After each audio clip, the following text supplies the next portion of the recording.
বিনয়বাবু,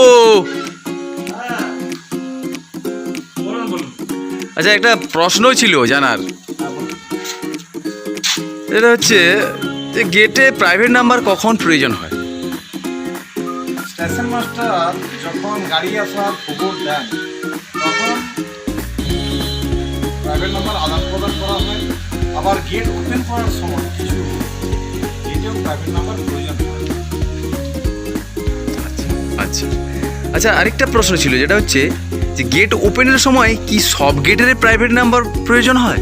সব গেটের ক্ষেত্রে প্রয়োজন নেই। আমার মনে হয় ক্লোজ টু রোড ট্রাফিক গেটের ক্ষেত্রে সর্বদাই প্রয়োজন।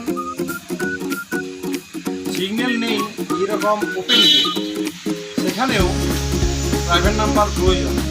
না হলে সব সময় লাল ব্যানার ফ্ল্যাগ লাগাতে হবে।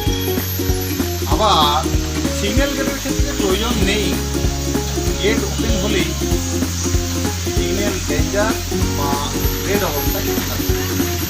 আচ্ছা, বেশ বেশ, থ্যাংক ইউ, জানা গেল অনেক কিছু।